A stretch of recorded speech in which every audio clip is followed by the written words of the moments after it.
জুলাই সনদ জুলাই সনদের স্বাক্ষর কেবলই আনুষ্ঠানিকতা, এটা আমরা এর আগেও বলেছি, আজকেও পুনর্ব্যক্ত করেছি। যদি এর কোনো আইনি ভিত্তি না হয়, এটি এটি এর মূল্য, এর কোনো অর্থ তৈরি হবে না। ফলে আমরা এই আনুষ্ঠানিকতায় অংশ নিইনি, এবং যদি এর আইনি ভিত্তি তৈরি না হয়, এটা কেবল আনুষ্ঠানিকতাও থাকবে না, এটি একটি গণপ্রতারণা এবং জাতির সাথে একটি প্রহসন হবে। আমরা বাংলাদেশের ইতিহাস থেকে এই অভিজ্ঞতা আমরা দেখেছি। 90-এর গণ অভ্যুত্থানের পরেও 3 দলের জোটের যে রূপরেখা আপনাদের মনে আছে, সেই রাজনৈতিক সমঝোতা কিন্তু রক্ষা করা হয়নি। ফলে ফ্যাসিবাদ বিরোধী লড়াইয়ে যেই দলগুলা আমাদের সাথে ছিলেন, এটা তাদের প্রতি বিশ্বাস অবিশ্বাসের প্রশ্ন নয়, বরং একটি সংবিধানের মতো এত গুরুত্বপূর্ণ বিষয় আমরা যদি পরিবর্তন করতে চাই, তার অবশ্যই একটি আইনি ভিত্তি প্রয়োজন। এবং এই 72-এর সংবিধান যাতে পরিবর্তন না হয়, পুরনো ফ্যাসিস্ট কাঠামো যাতে রয়ে যায়, তার জন্য নানান অপচেষ্টা কিন্তু দেশের ভিতরে দেশের বাইরে থেকে করা হচ্ছে। কারণ বিগত ফ্যাসিস্ট কাঠামোর সুবিধাভোগী রয়েছে নানান জায়গায়, ফলে তাদের জায়গা থেকে সেই চাপটা অবশ্যই আছে। এবং আমরা মনে করি যে কিছু কিছু রাজনৈতিক দলও আপোষ করেছে বা সেই ফ্যাসিস্ট কাঠামোটাকে টিকিয়ে রাখতে, অক্ষুণ্ণ রাখতে চেষ্টা করেছে নানাভাবে। কিন্তু জাতীয় নাগরিক পার্টি এবং আরো কিছু রাজনৈতিক দল এবং অভ্যুত্থানে অংশ নেওয়া ছাত্র জনতার চাপে কিন্তু সরকার এই কমিশন গঠন, ঐক্যমত কমিশন গঠন, সংস্কার প্রক্রিয়া নিয়ে আলোচনা এবং জুলাই সনদ পর্যন্ত এতদূর এসেছে। ফলে আমরা মনে করি এটি আমরা 90-এর পুনরাবৃত্তি বাংলাদেশে দেখতে চাই না। জুলাই গণ অভ্যুত্থানের সময় আমাদের এই উপলব্ধি ছিল যে আমাদের লড়াইটা শেখ হাসিনা এবং আওয়ামী লীগের বিরুদ্ধে নয়, কেবল একটা ফ্যাসিবাদী ব্যবস্থার বিরুদ্ধে। ফলে রাজনৈতিক নেতৃত্ব পরিবর্তন হলেই বাংলাদেশের গণতান্ত্রিক সমস্যার সমাধান হবে না, বরং এই সংস্কারের মধ্য দিয়ে যেতে হবে। দ্বিতীয়ত হচ্ছে 90-এর গণ অভ্যুত্থানের পরে এই গণ অভ্যুত্থানের সাথে যেভাবে প্রতারণা করা হয়েছিল, গণ অভ্যুত্থানকে, জনগণের আকাঙ্ক্ষাকে যেভাবে জাতীয় নেতারা এবং সেই সময় রাজনৈতিক দলগুলো পকেট বন্দি করেছিল, আমরা এবার সেটা হতে দিব না। এটা গণ অভ্যুত্থানের সময় আমাদের উপলব্ধি ছিল, সেই উপলব্ধি থেকেই কিন্তু আমরা বারবার এই কথাগুলো বলে আসছি এবং আমাদেরকে আলাদা রাজনৈতিক দল গঠন করার প্রয়োজন হয়েছে। ফলে সরকার এটার আইনি ভিত্তি দেয়নি, বা অন্য দলগুলো অনেকে বলেছে, অনেকে বলে নাই, তারা স্বাক্ষর করেছে, এটা নিয়ে আমাদের কোনো আপত্তি নেই। সেটা আনুষ্ঠানিকতা তারা করেছে তাদের বিবেচনায়। কিন্তু আমরা বলছি এখন এটার আইনি ভিত্তি দিতে হবে। আইনি ভিত্তির মাধ্যমে এটি অর্থবহ হবে, এছাড়া এর কোনো অর্থ থাকবে না। ফলে সরকারের প্রতি আমাদের আহ্বান, রাজনৈতিক দলগুলোর প্রতি আহ্বান এবং জনগণের প্রতিও আমাদের সেই আহ্বান রয়েছে। জনগণ কালকে এটা দেখেছে, পুরা অনুষ্ঠানটাই দেখেছে। সেখানে জুলাই যোদ্ধা যারা ছিলেন, শহীদ পরিবারদেরকে কিভাবে অবমাননা করা হয়েছে, এবং জনগণের সাথে কোনো ধরনের সম্পর্ক, কোনো সংশ্লিষ্টতা ছিল, জনগণের আকাঙ্ক্ষার কোনো বাস্তবায়ন বা প্রতিফলন গতকালকের অনুষ্ঠানে ঘটেছে বলে আমরা মনে করি না। বরং এটি তখনই ঘটবে জুলাই গণ অভ্যুত্থানে অংশ নেওয়া ছাত্র জনতার সার্বভৌম অভিপ্রায় হিসেবে যখন প্রফেসর মোহাম্মদ ইউনূস একটি আদেশ জারির মাধ্যমে এর আইনি ভিত্তি তৈরি করবে, এবং সেই ভিত্তি অনুসারে গণভোট এবং পরবর্তী নির্বাচিত সংসদ এবং গণপরিষদ একটি নতুন সংবিধান তৈরি করবে। কোনো যেই দলগুলা স্বাক্ষর করেনি তারা, তাদের ভিন্ন দাবি রয়েছে, তাদের সাথে আমাদের কোনো ধরনের সম্পর্কীয় সংশ্লিষ্ট বা দাবিরও কোনো মিল নেই। জাতীয় নাগরিক পার্টি সম্পূর্ণ আলাদা একটি রাজনৈতিক অবস্থান থেকে, গণ অভ্যুত্থানের এবং একটি গণতান্ত্রিক অবস্থান থেকে গতকালকের অনুষ্ঠানে যায়নি, এবং আমাদের এই বর্তমান দাবিগুলো আমরা উপস্থাপন করছি। দ্বিতীয়ত, জাতীয় রাজনীতি থেকে ছিটকে যাওয়ার যে বিষয়টা আমরা বরং দেখি, যারা গতকালকের অনুষ্ঠানে গিয়েছিল, গতকালকে যে প্রক্রিয়ায় স্বাক্ষর নিয়েছে, গণ অভ্যুত্থান থেকে এবং জনগণ থেকে তারা ছিটকে গিয়েছে। ফলে আমরা চাই যে তারা জনগণের কাছে আসুক। যেই জনগণ, যেই ছাত্ররা গণ অভ্যুত্থানে নেমে জীবন দিয়েছিল, বুলেটের সামনে দাঁড়িয়েছিল, এবং তাদের যে অভিপ্রায় ছিল একটি নতুন গণতান্ত্রিক অন্তর্ভুক্তিমূলক বাংলাদেশ, সেই বাংলাদেশ প্রতিষ্ঠায় আমরা যাতে আবারও ঐক্যবদ্ধ হতে পারি। আরেকটি কথা যেটি বললেন, দেখেন ছবিতে কে আসলো না আসলো, আমরা আসলাম কি আসলাম না, এটা নিয়ে আমাদের কোনো মাথা ব্যথা নেই। গণ অভ্যুত্থানের পর আমরা সকল দায়িত্ব প্রফেসর মোহাম্মদ ইউনূসকে অর্পণ করেছিলাম এবং আমরা রাজনৈতিক দলগুলোর প্রতি, ফ্যাসিবাদ বিরোধী দলগুলোর প্রতি আহ্বান জানিয়েছিলাম, ছাত্র জনতা তাদের দায়িত্ব পালন করেছে, আপনারা আপনাদের দায়িত্ব পালন করুন। একটি নতুন গণতান্ত্রিক বাংলাদেশ আমাদেরকে উপহার দিন, সাংবিধানিক সংস্কার করুন, দেশের অর্থনৈতিক সংস্কার করুন, জাতীয় সরকার গঠনের মাধ্যমে ঐক্যবদ্ধ ভাবে দেশকে নেতৃত্ব দিন, পরিচালনা দিন। তারা আমাদের সেই প্রস্তাব ফিরিয়ে দিয়েছিলেন বলে আমাদেরকে সরকারে প্রবেশ করতে হয়েছিল, পরবর্তীতে রাজনৈতিক দল গঠন করতে হয়েছিল। ফলে আমরা এখনো যেটা মনে করি যে সবচেয়ে গুরুত্বপূর্ণ হচ্ছে যে আপনি যে নতুন বাংলাদেশের কথা আমরা বলছি, সেই বাংলাদেশ কোন প্রক্রিয়ায় তৈরি হওয়া আসলেই সম্ভব, সেই জায়গায় ঐক্যবদ্ধ হওয়া, সেই জায়গায় কাজ করা, সেই জায়গায় যে কোনো রাজনৈতিক দল সরকার যদি এগিয়ে আসে আমরা তাদের সমর্থন জানাবো, আমরা তাদের সাথে থাকবো। কিন্তু কেউই যদি না থাকে আমরা এককভাবে আমাদের এই লড়াই চালিয়ে যাব। বেশিরভাগ দলই স্বাক্ষর অনুষ্ঠানে গেল, তারা হয়তো সরকারের আহ্বানে সেখানে গিয়েছে, কিন্তু পুরো ঐক্যমত্য কমিশনের আলোচনা জুড়ে কিন্তু এই সংস্কার ইস্যুতে আমাদের সাথে আরো অনেকগুলো দল দৃঢ় অবস্থান জানিয়েছেন এবং আইনি ভিত্তিক কথা তারা বারবার বলেছেন, গতকালকে স্বাক্ষরের পরেও বলেছেন। ফলে আমরা মনে করি যে আমাদের সাথে সেই ঐক্যটা রয়েছে সংস্কার প্রশ্নে, এবং যদি আইনি ভিত্তির সম্ভাবনা আসলে তৈরি না হয়, সেটা যদি একটা প্রহসন এবং প্রতারণা হয়, অবশ্যই সেই দলগুলোকে রাজপথে নেমে আসতে হবে, আমাদের সাথেই এসে যুক্ত হতে হবে এবং ঐক্যবদ্ধভাবে আমাদের এটা আদায় করতে হবে। আরেকটি বিষয় হচ্ছে নির্বাচনী জোট। এটা হচ্ছে সংস্কার প্রক্রিয়া নিয়ে এক ধরনের অবস্থান, এক ধরনের ঐক্য অনৈক্য কিন্তু ছিল গত কয়েক মাস ধরে, কিন্তু নির্বাচন কিন্তু এর থেকে আলাদা। নির্বাচন যখন হবে, নির্বাচনী জোটের বিষয়টা হবে, সেটাকে আমরা আলাদা হিসেবে বিবেচনা করছি, আলাদা হিসেবেই দেখছি। আমরা ঐক্যমত্য কমিশনকে বরাবরই ধন্যবাদ জানিয়েছি এই কঠিন কষ্টসাধ্য কাজটি করার জন্য। সবগুলা রাজনৈতিক দলকে এক জায়গায় নিয়ে এসে একটা দীর্ঘ আলোচনা এতদিন ধরে চালিয়ে যাওয়া, এটা বাংলাদেশের ইতিহাসে আসলে খুবই দুরূহ ঘটনা। একটা কথা বারবার বলা হয় যে ভিন্ন মত থাকবে, যে যার ভিন্ন মত দিয়েছে।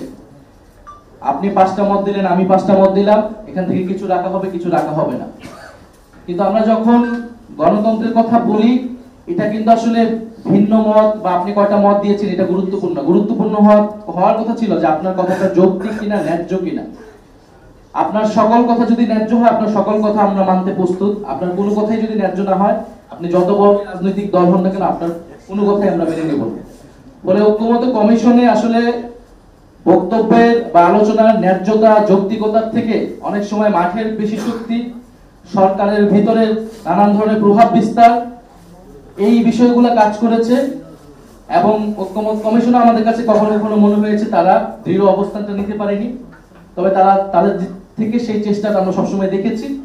ফলে তাদের প্রতি আমাদের আহ্বান থাকবে যে কোনো ধরনের পেশি শক্তি, কত বড় রাজনৈতিক দল, এই সকল কিছু বিবেচনায় না নিয়ে বরং আমাদের দাবিটা কতটা যৌক্তিক, কতটা গণতান্ত্রিক এবং কতটা জনগণের আকাঙ্ক্ষাকে প্রতিফলন ঘটাতে পারছে, সেই বিষয় বিবেচনা নিয়ে তাদেরকে অবস্থান নিতে হবে। এবং আমরা যেটা বলেছি যে সাংবিধানিক আদেশ জারি করা, এবং এই তর্কটা কিন্তু সুরাহা হয়নি। আমরা ঐক্যমত্য কমিশনে এই জন্য বারবার বলছি, ঐক্যমত্য কমিশন বাস্তবায়ন প্রক্রিয়া আলোচনা ছাড়াই বন্ধ হয়ে যেতে নিয়েছিল। তখন আমাদের প্রতিনিধিরা এটা জোর করেছিল যে বাস্তবায়ন প্রক্রিয়া নিয়ে আলোচনা করতে হবে। সেই আলোচনাটা যদি আরো একটু কিছু করা যেত, এই বিষয়গুলো সুরাহা হওয়া সম্ভব ছিল। বিদ্যমান সংবিধানের অধীনে এই ধরনের সাংবিধানিক আদেশ জারি করার কোনো এখতিয়ার, বৈধতা বর্তমান প্রেসিডেন্টের নাই।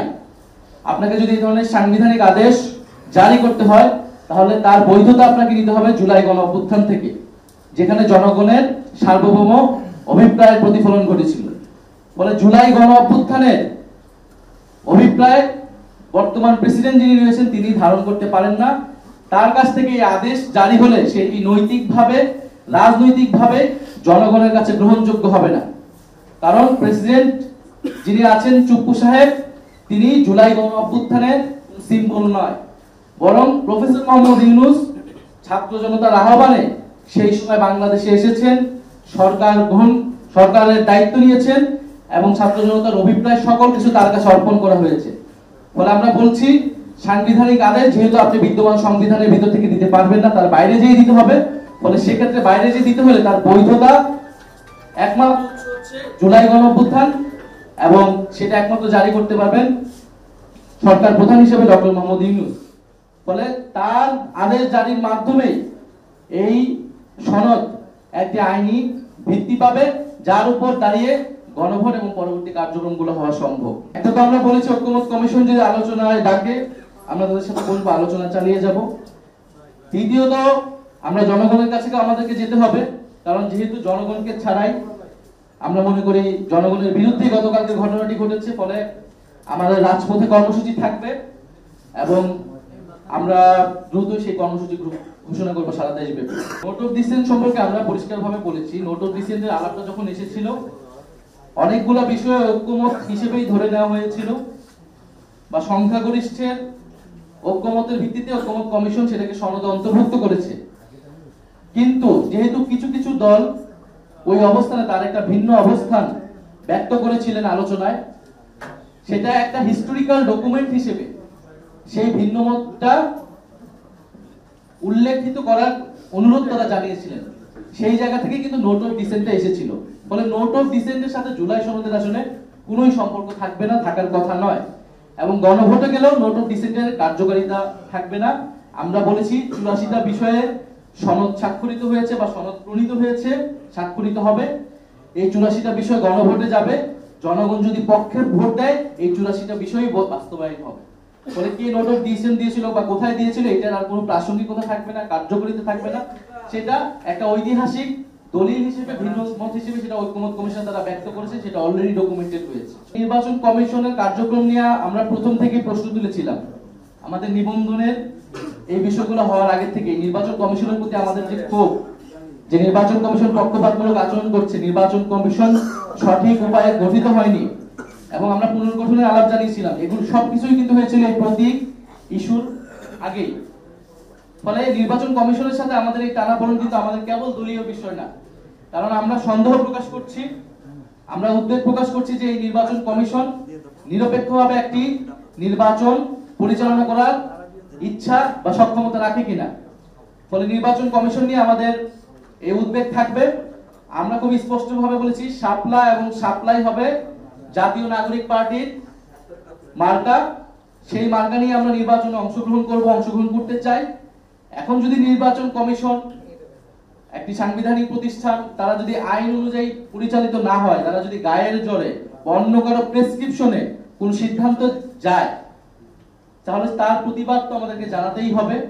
এবং আমাদেরকে যদি নির্বাচনে এইভাবে অংশগ্রহণ করা থেকে বিরত রাখার অপচেষ্টা করা হয়, তাহলে অবশ্যই আমাদেরকে রাজপথে আমাদের একমাত্র জায়গা হবে। কিন্তু আমরা এটা চাই না। আমরা চাই নির্বাচনে অংশগ্রহণ করতে। আমরা খুবই একটা সহজ কথা বলেছি যে আপনি আমাকে একটা আইনি ব্যাখ্যা দিবেন যে কেন আমি শাপলা পেতে পারবো না, সাংবিধানিক আইনি একটা ব্যাখ্যা দিবেন, আমি অন্য প্রতীক নিয়ে নিব। আর যদি আপনি ব্যাখ্যা দিতে না পারেন তাহলে আপনাকে এই প্রতীকটা দিতে হবে। আপনি আমাকে কেন দিবেন না সেটা আপনাকে তো স্পষ্ট করতে হবে আমার কাছে এবং জাতির কাছে। কারণ আপনি একটি আইনি প্রতিষ্ঠান, সাংবিধানিক প্রতিষ্ঠান, আপনি আপনার ইচ্ছা অনুসারে আপনার মনের খেয়াল খুশি হিসেবে বা অন্য কারো প্রেসক্রিপশনে কোনো সিদ্ধান্ত একটা নতুন রাজনৈতিক দলের উপর এইভাবে চাপিয়ে দিতে পারেন না। আরেকটি বিষয় আমি বলতে চাই, যেহেতু নির্বাচনও খুবই দ্রুত এবং আমরাও নির্বাচনের প্রস্তুতি নিচ্ছি, খুবই দ্রুত আমাদের প্রার্থী তালিকা চূড়ান্ত হবে। ফলে নির্বাচনে যে লেভেল প্লেইং ফিল্ডের কথা, একটি খুবই কমন জিনিস, সেই বিষয়ে আমরা দৃষ্টি রাখছি। বিশেষত সরকারের জনপ্রশাসন মন্ত্রণালয় কিভাবে সিদ্ধান্ত নিচ্ছে, যে জনপ্রশাসন কমিটি গঠিত হয়েছিল এই মন্ত্রণালয়কে একটা নজরদারি এবং সুষ্ঠুভাবে পরিচালনার জন্য, সেই কমিটি সঠিকভাবে কাজ করছে কিনা, কিভাবে এই নিয়োগগুলো হচ্ছে সেখানে কোনো পক্ষপাত হচ্ছে কিনা, মেধা যোগ্যতার ভিত্তিতে সেখানে নিয়োগ বা পদায়ন বা বদলিগুলো হচ্ছে কিনা, এই বিষয়ে আমাদের যথেষ্ট সন্দেহ তৈরি হচ্ছে। আমরা পরবর্তী দিনগুলোতে এই বিষয়ে আমাদের আরো স্পষ্ট বক্তব্য উপস্থাপন করব। আরেকটি বিষয় আপনাদের কাছে বলতে চাই, কিছুক্ষণ আগে আমরা দেখেছি বিএনপির স্থায়ী কমিটির সদস্য সালাউদ্দিন সাহেব, উনি গতকালকের ঘটনায় জুলাই যোদ্ধা যারা গতকালকে আহত হয়েছে তাদেরকে ফ্যাসিস্ট আওয়ামী লীগের অনুসারী হিসেবে তাদেরকে আখ্যা দিয়েছেন। আমরা তীব্র নিন্দা এবং প্রতিবাদ জানাচ্ছি। এবং হয়তো তিনি ভুলবশত, হয়তো তার কাছে তথ্য না থাকার কারণে তিনি এরকমটা বলেছেন। যেহেতু তিনি দীর্ঘদিন দেশে ছিলেন না, যেহেতু তিনি জুলাই অভ্যুত্থানের সময় দেশে ছিলেন না, রাজপথে ছিলেন না, সেহেতু হয়তো তিনি জানেন না যে কে রাজপথে ছিল, কারা লড়াই করেছিল, কারা ভোটের সামনে দাঁড়িয়েছিল। আতিকুল গাজী যার হাত কাটা গিয়েছে, তাকে যখন ফ্যাসিস্ট আওয়ামী লীগের দোসর বলা হয়, যখন শহীদ মীর মুগ্ধের বাবাকে ফ্যাসিস্ট আওয়ামী লীগের দোসর বলা হয়, শহীদ ইয়ামিনের বাবাকে ফ্যাসিস্ট আওয়ামী লীগের দোসর বলা হয়, তাদের যে কোনো দাবির জন্যই, দাবির প্রেক্ষিতে, সেটা আমাদের জন্য খুবই কষ্টের, খুবই বেদনাদায়ক। ফলে আমাদের আহ্বান থাকবে তিনি তার এই বক্তব্য অবিলম্বে প্রত্যাহার করবেন এবং সেই আহত যোদ্ধা এবং শহীদ পরিবারদের কাছে ক্ষমা চাবেন এবং তাদের সাথে বসে জুলাই গণ অভ্যুত্থানের গল্পটা শুনবেন, ইতিহাসটা শুনবেন, কারা লড়াই করেছিল, কিভাবে লড়াই করেছিল, কিভাবে এই দেশ স্বাধীন হয়েছিল এবং আজকে আমরা এখানে কথা বলতে পারছি।